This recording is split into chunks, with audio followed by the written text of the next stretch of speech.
Welcome to the Capital Integrative Health Podcast, a podcast dedicated to transforming the consciousness around what it means to be healthy and understanding the root causes of both disease and wellness.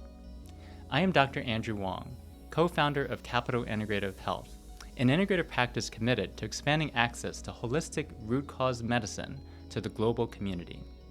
Today we are joined by Dr. Amanda Thompson.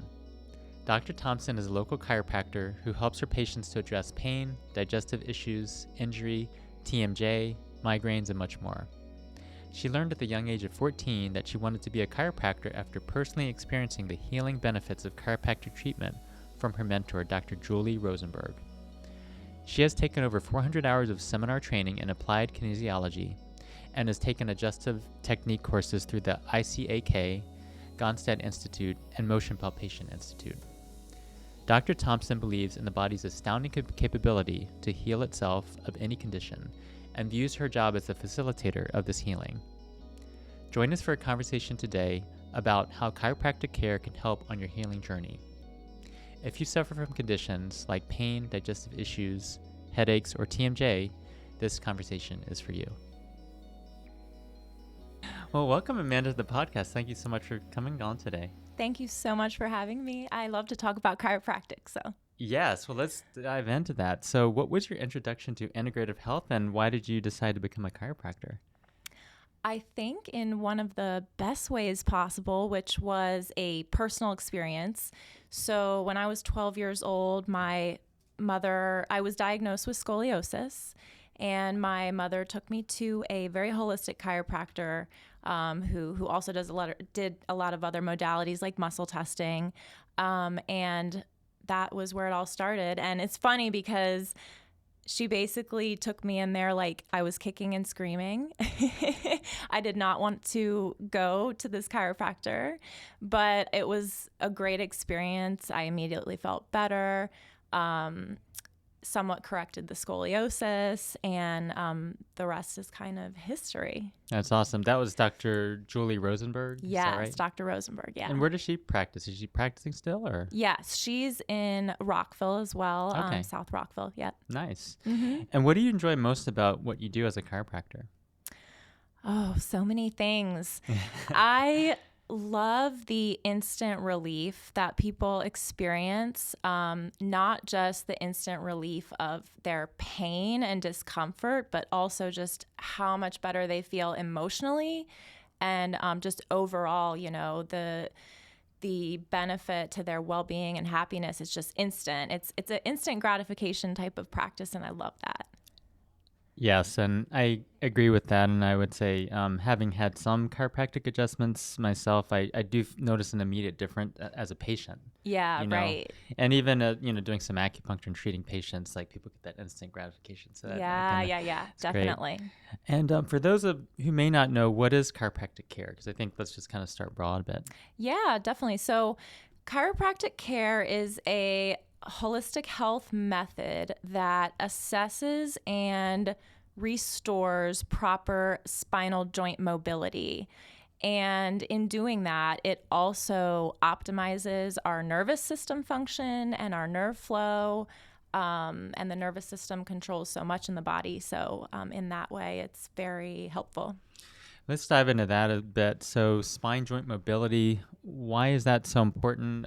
We talk a lot about, certain in our clinic, blood work and, different things, gut health, et cetera, which we'll talk about today as well. But in terms of spine joint mobility, why is that so important for health?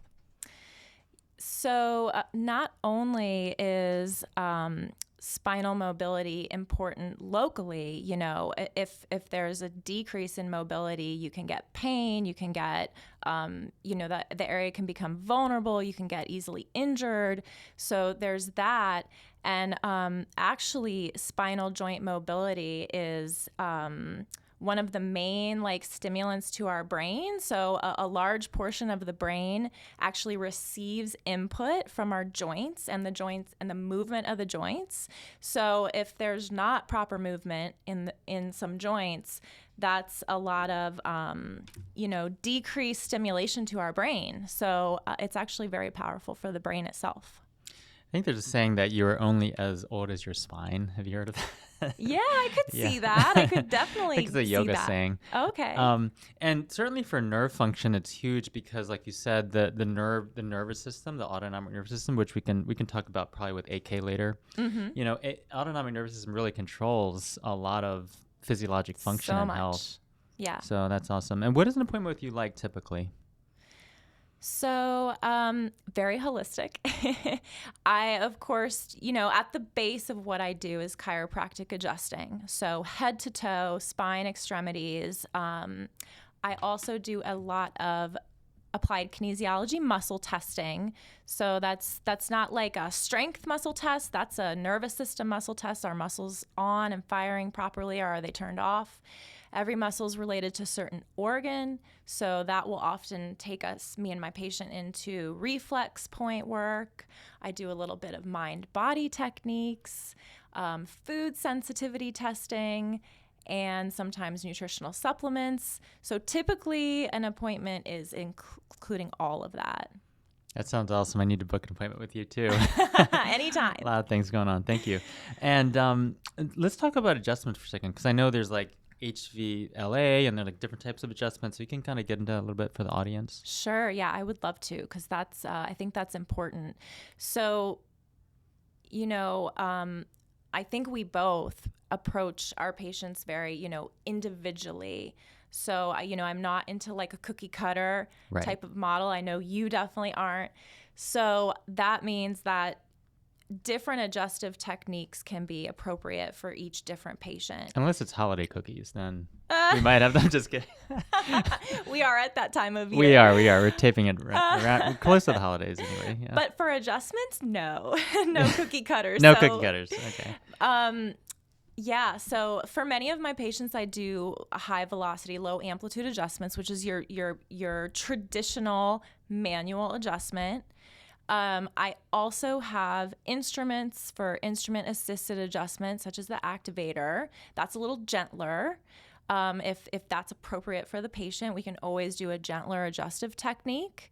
I sometimes use what we call pelvic blocks for the hips, which doesn't involve any cavitation is the appropriate word for popping. Okay. Just FYI. So yeah, I think it's important to have a range of adjustments, because one technique is not going to work for everyone. So you probably don't say you're going to cavitate your patients though when you're on the table there. They would have no idea. Like, I'm about to pop your joint is probably a little more understandable. Yeah. Got it. And so there's HVLA, high velocity, low amplitude. There's other types of adjustments, or is that what you mean with the activator and things like that? They're like different types of adjustments there? Yes, it's just a different adjustive technique. Okay. Different means to a very similar end. Okay, got it. Mm-hmm. And what are some of your goals when working with a client? So I suppose it depends on what their goals are too, but. Yeah, good question. So obviously, I think, I want to make them more comfortable if they're coming in some kind of pain or discomfort. I definitely want them leaving in less discomfort. If there's more internal health issues we're addressing, same thing. I want to see improvement in those as well, because chiropractic can be very supportive for other, not just musculoskeletal issues, but internal issues as well. Also, I think I spend a decent amount of time with my patients. I want them to feel heard. That's something that I hear a lot. Patients say, I've been here and there, and I just don't feel like, I'm being listened to. So that's become important to me. I think really taking the time that I need with someone to properly address what they have going on. You need time to listen. You Yeah. need time to be there with the patient. That's so true. Right. And I have a question. You seem like a basketball player. Do you play basketball? I seem like a basketball player? I mean, you seem very fit anyway and everything. Yeah. I do Good not rebounding, play basketball. fingers. Yeah, well, chiropractic is it's like, I say it's like a professional, I feel like I'm a professional athlete sometimes, because obviously adjusting, muscle testing, very physical job. So I do work out regularly, in part because of my job, for my job. And I I would say like I'm a fairly athletic person. Yes, I was as a kid. Yeah. Got it. And so I was going with an analogy with that, with this like inside outside kind of combo with basketball, with like, standing at the 3-pointer and standing at the 2-point line, etc. The point is that the outside of the body and we would say the structural aspects, the musculoskeletal system, the spine, the joints, the mobility that you were talking about, affect the internal organs. Yeah. And I think that's maybe a misconception with chiropractic as well as other body work. It's like, oh, well, I'm not going to go to see this body work doctor's professional like yourself unless I have pain. Or, you know what I mean? Do you get that a lot from people, or do they already kind of know that it can affect the internal organs as well? I would say you are correct that it's a misconception. I think most people, and again, this is just because, the information is not necessarily readily available. So I'm glad we're setting this straight. Yeah. But I think, many people think of chiropractors as, oh, if I injure myself or I have back pain or this or that, I go and that's it. And it's really so much more than that. It's a preventative type of medicine. It, I think, is essential for proper nervous system function, total body function, organs, joints, everything. Now, if people have a subluxation, sort of a movement off the vertebrae, correct, or other joint dysfunction, are people going to always feel symptomatic? Because that's where the prevention may come in there. Right. No, they're not always going to be symptomatic. So, I've been taught that the body, and I know you know this, the body will do everything it can to stay in what we call homeostasis, or a normal, pain-free, high-functioning state. So that means a lot of times symptoms don't show up until much later. But the underlying issues are there, and they'll slowly present symptoms over time. Or if it's like a joint that's compromised, but they're not, the patient's not noticing it yet, that could down the road be an injury. So, if they're getting chiropractic care, that may never be an injury. Yeah.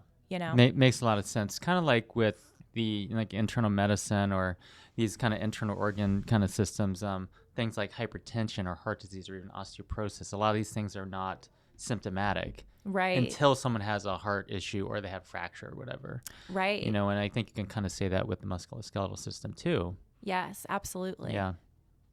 Well, we can kind of talk about some main topics of, some of these conditions that people may come into chiropractor for.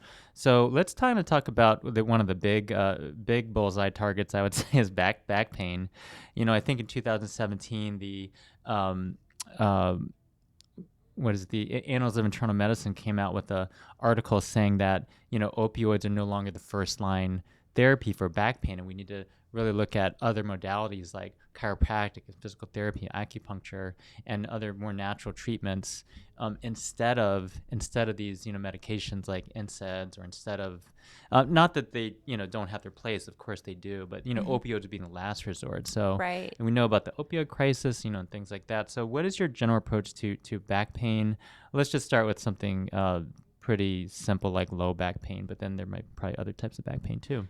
Sure, yeah. So if someone comes in with low back pain, first of all, I am looking at it from a structural viewpoint. So was there an old injury in the area? Are there misalignments, injured muscles, injured ligaments, that kind of thing? Then also I'm looking at internal components. So is there inflammation caused by stress or poor diet or something else? And that's really contributing to the lower back pain. We can't ignore that. And speaking of stress, is it emotional stress? So many times I see emotional stress being a primary driver of someone's pain. So, and then, fun fact, a lot of the muscles of the lower back are related to the intestinal system. So is there something going on in the intestinal system that's weakening the lower back? So, it's the structure, and then it's so much more that can play into that. And a study from North Carolina a couple of years ago kind of revealed that 88% or more of people in the United States have metabolic syndrome, obesity, overweight, it's big belly, or even if it's not obviously big, it's more like skinny fat where there's like not as much muscle but a lot of fat in the anterior abdomen. So we kind of know that this also can press on anterior to posterior, the visceral fat's kind of affecting the back. Yes, absolutely. And that's why, it's often necessary to get into lifestyle factors and just other things going on with the patient, because it's rarely just a musculoskeletal issue. Sometimes it is. Sometimes they had an injury to the low back and it just needs to be corrected. So I feel like you're saying, Dr. Thompson, that the body's connected, right? Yes. I feel like a broken record with that phrase. Everything is connected. Everything's connected in the body. Yes. Back to that operation game that we might have played when we were little. Oh, yeah. Yes. Definitely played that. Yes. Yeah. So let's actually jump around a little bit and talk about some other healing modalities you incorporate in your care with patients. Let's start with nutrition, because we know that food is medicine. Yes. Nutrition, very important. Like I mentioned, I do food sensitivity testing using muscle testing with every new patient. Patients can always go out and get more detailed lab work for that, but I do a general screen of my own because food allergens can always be playing into inflammation, pain. Also, each muscle in the body, I learned through applied kinesiology, is correlated to certain nutrients. So, for example, some of the lower leg muscles are related to various B vitamins. Oh, wow. Yeah, it's very fascinating. Again, everything is connected. So if there's B vitamin deficiencies, then you'll see some lower leg, either dysfunction or trigger point activation, or how would that work? You could see certain muscles, what we call inhibited, or just kind of turned off, shut off, weakened, because there's, not sufficient B vitamin levels. Okay. Mm-hmm. And that's, throughout the whole body. Yes. Yeah. Yeah. It'd be so interesting to kind of correlate that with lab tests and kind of see, because sometimes lab tests show things, but sometimes they don't. Right. I mean, in a way, the body is really the best lab test in a way sometimes. Yeah. Right. With muscle testing, we get instant feedback. Yeah. There's a thyroid, do you test for thyroid as well with muscle testing, or like thyroid function and things? It's a thyroid related muscle, is actually a shoulder rotator cuff related muscle. Okay. Wow. Okay. I know a lot of people with hypothyroidism actually get frozen shoulder or other things like that. Yeah. See, so that makes total sense. Yes. Yeah. Great. How do you address neck pain? Because I know that there's a lot of people now on Zoom, they're working or they're otherwise, at home during the pandemic. But even before that, it's sort of like we have this huge bowling ball on our neck, right? And then what's our posture like? So how's neck pain kind of play into this whole, structural health piece? And then what are your general approach for that condition? The neck is so important, in part because, as you know, there's so much brain-body signaling going through that area. So, but honestly, my approach is, again, checking everything like we had talked about with the lower back. I also see a lot of like sinus issues and cranium, the skull even being misaligned, playing into neck pain. Even sleep, like poor sleep being a cause of neck pain. So again, like in addition to just checking out the joints and checking out the muscles, the organs in the area and the sinuses and all these other things that are related. Is it true that anything above or below a certain point of pain could be, if dysfunctional, causing that pain, sort of like referred pain, like you said? So neck is here, but then there's, craniosacral issues, or there's back issues then affecting the neck. Yes. I'm so happy you bring that up, because sometimes it sounds funny, but it's true. Like you can have an issue in your left foot that is causing, neck pain. And there is reasoning that makes sense behind all of that. But I see that all the time, that the area of pain is not necessarily where the primary issue is. And can you have left foot pain being affected by the neck. Yes. In reverse. So it's usually a two-way street. Okay. Yeah. Okay. All right. So like most highways are two-way. Most highways are not one-way, right? Yes, exactly. It works like that. Like I-270 is not one-way. Yeah. It'd be kind of interesting. Which way would you want to travel on that side? Let's talk about a couple more structural issues. So TMJ, or temporomandibular joint dysfunction, is very common. What is your general approach to TMJ? I love to work on the jaw because now, to be fair, I got a lot of my training in TMJ work through Applied Kinesiology. Again, not everything I've learned from my chiropractic training. So I usually get in there.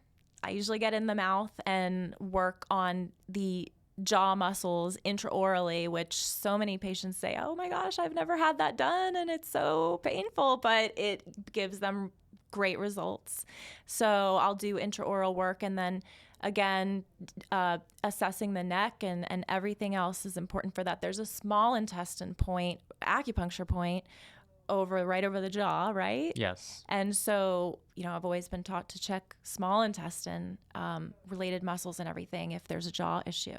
I love how all the integrative modalities are so connected like that. Yeah. That's so great. I think it's, and I think you'll agree, it's the best approach. Exactly. Yeah. Yep. Taking a village approach. How about migraines and headaches in general? We know that a lot of people suffer from tension headaches, migraine headaches. What's your approach to that? Structural, I definitely check, because especially the neck and the cranium can obviously cause headaches and migraines.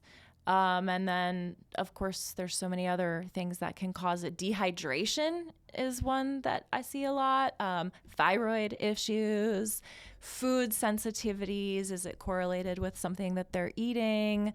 Food additives I've seen cause that a lot. So again, there can be so many causes or contributors, and I go back to muscle testing to try to determine that. What is CST, or craniosacral therapy? I think you've mentioned that before. Craniosacral therapy. Sure. So I do a bit of craniosacral therapy that, again, I've learned through various mentors. I have not yet taken an official course. I would like to. But essentially, the work that I do is balancing out the sacrum and hips pelvis while simultaneously doing a release at the base of the skull in the suboccipital area. And to my understanding, that gets our cerebrospinal fluid flowing better, gets lymphatics, which is like our waste drainage system, flowing better, really gets kind of everything flowing better. Very calming to the nervous system, which so many people need. So. Great. Thank you. And one other thing we wanted to talk about, I think, is GI issues like constipation and reflux. What are your general approaches for some of these gastrointestinal conditions? I do a lot of actual checking of the GI organs to see if they themselves need some actual manual manipulation. Do you do ileocecal valve release? Yes. Nice. Yeah. I do. I check the ileocecal valve. If it's too loose, too tight, correct that. I do a lot of hiatal hernia checking, like if the stomach has slid up to where it should not be, up through the rib cage, and sometimes actually adjust the stomach itself. So there's a lot that can be worked on there. Is it possible to adjust the hiatal hernia down so that it doesn't stick up past the center? Yeah, it is. And now, of course, it depends on the severity of it. But I've had some really good results with that. I'd actually say that's one of the most common issues. I've somehow gotten into this niche, like people with hiatal hernias come in to see me, but a lot of times it's the only place where they can get an actual manual, treatment for that. Right, because otherwise a lot of people get stuck on proton pump inhibitors, right, and everything. So That's great to know that you do that. Thank you so much. We are approaching wintertime now here in the Washington, D.C. area. So this is a great question about the immune system. How does chiropractic care benefit the immune system? Chiropractic care is wonderful. There's been numerous studies that have proven the positive correlation between chiropractic adjustments and immune system function. There was one actually done at my chiropractic school that showed that within 15 minutes of receiving a chiropractic adjustment, you've got an increase in immune system cells in the area of adjustment. And I've seen other studies that have shown that you get a double, increase in white blood cells in the body after an adjustment. So very important. It's just a really basic question, but when you do a treatment and have a certain block of time with the patient, do you do like a whole body adjustment or do you focus on a specific area? I do a bit of both. I'm always checking the patient head to toe because, again, everything's connected. So I will do a head to toe check and work on other things besides maybe the area of complaint, and then I'll typically zero in on the area of complaint. Got it. Okay, great. Mm-hmm. And besides nutrition, what other healing modalities do you incorporate in your care? We talked about applied kinesiology, which is based in muscle testing. It's like a diagnosis and treatment system based in muscle testing. Let's talk about what that is, actually. What is muscle testing? And I don't know if everyone knows what AK is, so let's kind of go into that if you don't mind. Sure, yeah. So applied kinesiology is a system of diagnosis and treatment that is based in neurological muscle testing. So again, it's not like the strength in the muscle itself. It's not a strength test. Because there are some practitioners that do strength muscle testing. Is that correct? Yes, exactly. Okay. So this is a more subtle test that we're detecting is the muscle firing like it should. And how do you determine whether it's firing or not? Based on observation or their reflexes? It's a feel.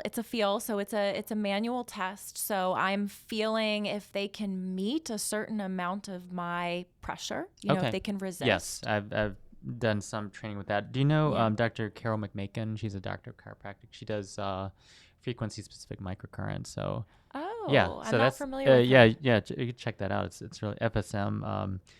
She taught a little bit of that in there, so that's kind of how I know about it. Okay. Yeah. Great. Yeah, she uses microcurrent for things like chronic pain, but also there's protocols for internal organ dysfunction and stuff like that. I've heard very good things about frequency-specific microcurrent. Yeah, exactly. How do you use AK in your own practice? Do you, use it on every patient? Do you kind of decide who you should use it on? Everyone gets AK. Everyone gets AK. Why not? It's a great modality, right? Why not? I wouldn't practice without it. And in fact, I highly recommend, love chiropractic as a field in general. I personally would recommend that people find a chiropractor that does muscle testing. Not that other chiropractors don't have anything to offer. But I think that's really what sets me apart. And so it's like chiropractic care with a neurologic focus in a way with the AK. Is that sort of accurate? I think the AK gives us more of a window into the body and what's going on, not just again on a physical level, but an internal as well. And is that part of standard chiropractic? Education, acceptance, like where is AK and all that?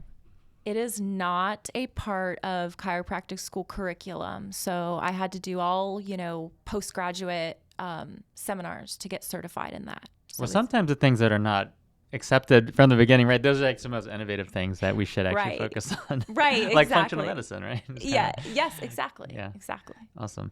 So you use it in your practice on every patient. Is it kind of done at the beginning of a treatment to kind of see what's going on, or is it kind of done throughout to see how people are responding in real time? Throughout. Yeah, okay. Definitely throughout. Great. Well, definitely want to check that out. And how do you see chiropractic care integrating with the healthcare system as a whole? I would love to see chiropractic care become more integrated into mainstream medicine and just, medicine as a whole.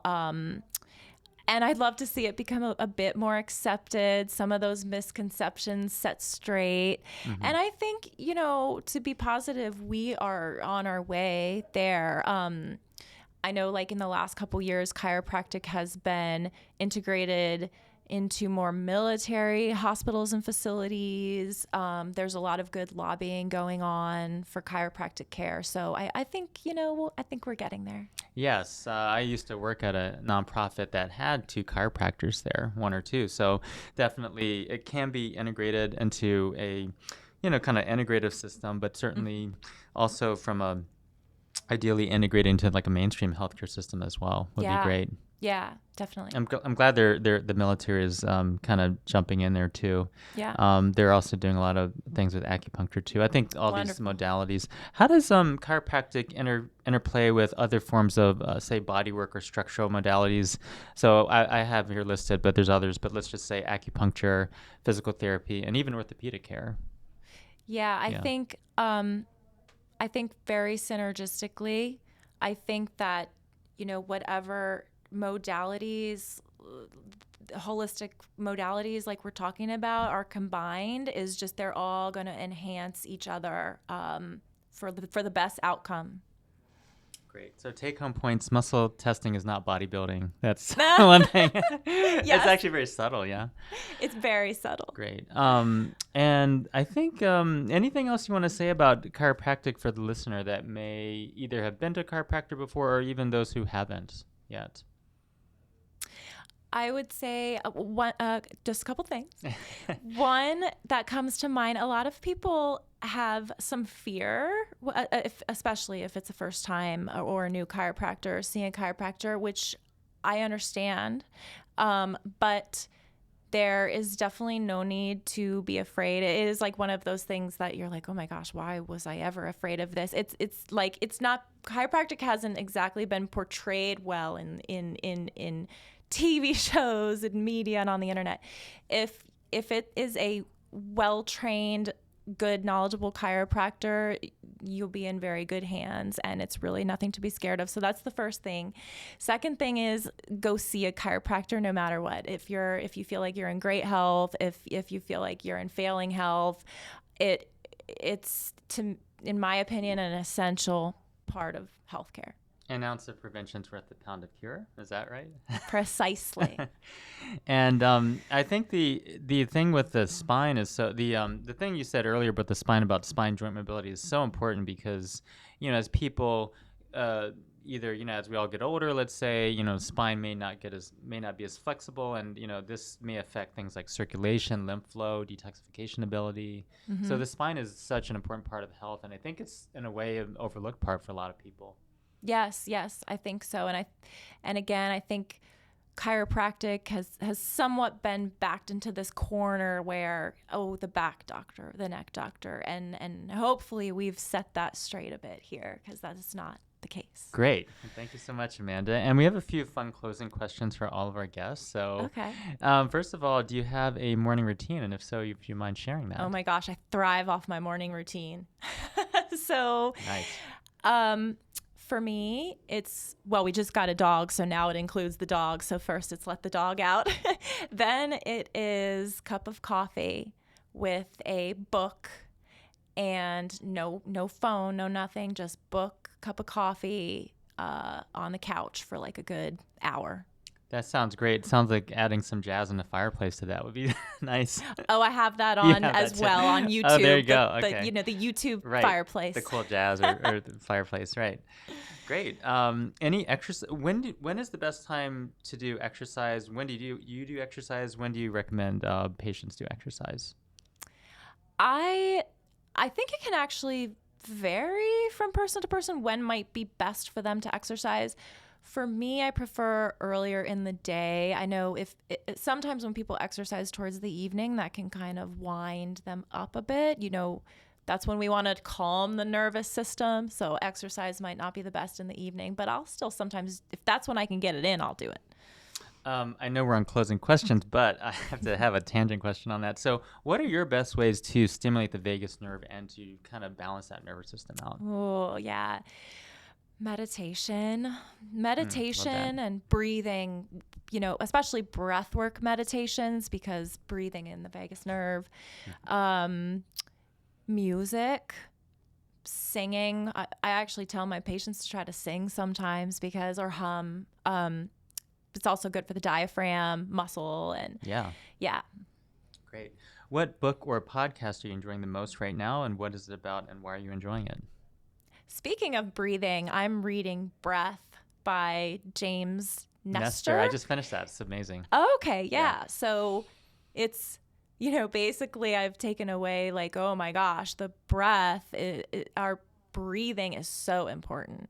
And I've actually started checking like all the breathing related muscles on my patients because I've been reading this book, and I realize how important it is that we be able to fully fill our lungs and breathe well. That should be the 6th vital sign, is how our breath muscles, diaphragm, etc. Agree. Yeah. Not just pulse ox and things like that. Great. And what do you do every day to cultivate joy besides be with your dog, roll up with a cup of coffee and book, everything? That definitely cultivates joy. Yes. I would say, well, honestly, I cultivate a lot of joy in my job, which is so awesome. Yeah. My other happy place would be nature. I think, again, nature is very, very, very good for our health. Nature is the best healer. And even in cold weather, there's a lot of research on how getting out in the cold actually stimulates some of these immune responses that are really healthy for us. Oh, great. Yeah. Fresh air, and I love nature. Just make sure to put a jacket on, right? Yeah, just dress appropriately. Dress appropriately for the weather. Thank you so much, Amanda. Thank you so much, Dr. Thompson, for coming on today. Thank you. And how can listeners learn more about you and work with you? I have a website. Synergy Chiropractic is my practice name. So I've got, if you Google that, it's synergychiros.com. I've got a Facebook page and an Instagram page. So Synergy, Synergy, Chiros. CHIROS.com. Okay. And you're located in Rockville, correct? Yes, North Rockville. Got it. Okay. Great. Well, thank you so much, Amanda, for coming on, and hope to see you again. Thank you. Thank you so much. Thank you for taking the time to listen to us today. If you enjoyed this conversation, please take a moment to leave us a review. It helps our podcast to reach more listeners. Don't forget to subscribe so you don't miss our next episodes and conversations. And thank you so much again for being with us.